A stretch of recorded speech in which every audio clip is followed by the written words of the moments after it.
using PPS. Hey, Paul. Yo! We got him! Dana Beal. We got him! Go on. Now! Now! You're on! Speak for me! Hello. You're on! You're on! Speak! Dana Beal! Just speak! You're on the park! Yeah! I'm talking now? Yeah! Okay. Well, if people can hear me, the first thing I'd like to do is to thank the New York patients who testified for me at my two trials.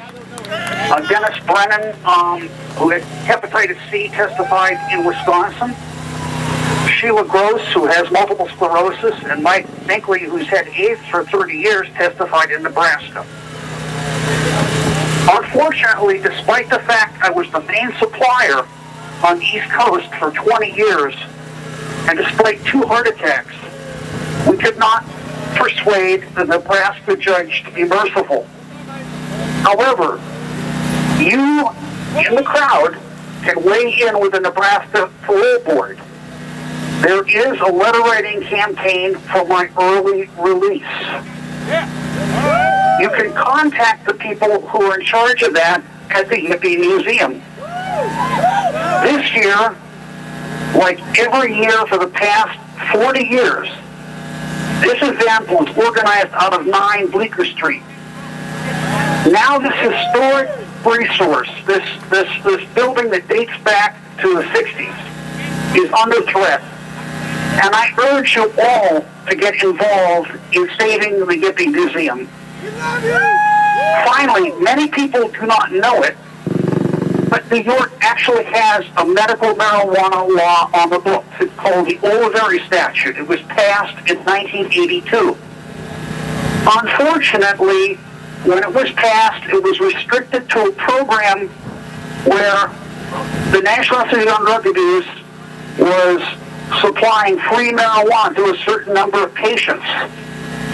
However, at the height of the AIDS crisis, that was changed because the program was discontinued. Robert Morgenthau in 1996 recognized the right of patients to organize and send people out to get their medicine for them.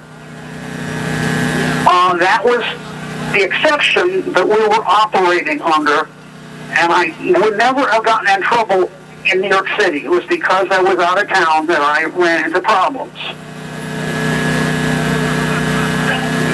Unfortunately, Robert Morgenthau is no longer a DA, and there is a medical marijuana bill pending up in Albany, but that may not pass.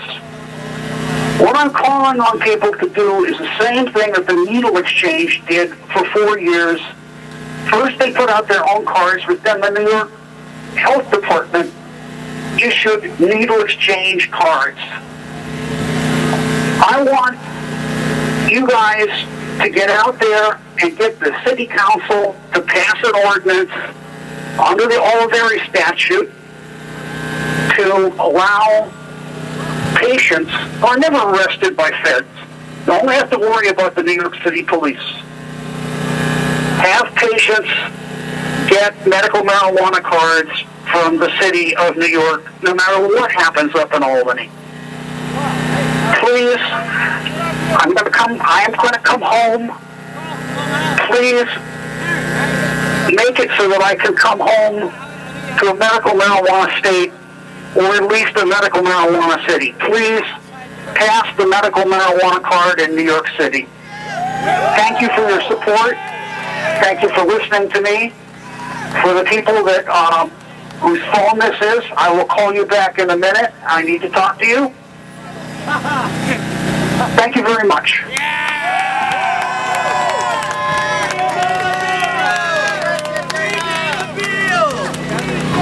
Back to you, Ray. Okay, I was speaking about domestic disputes.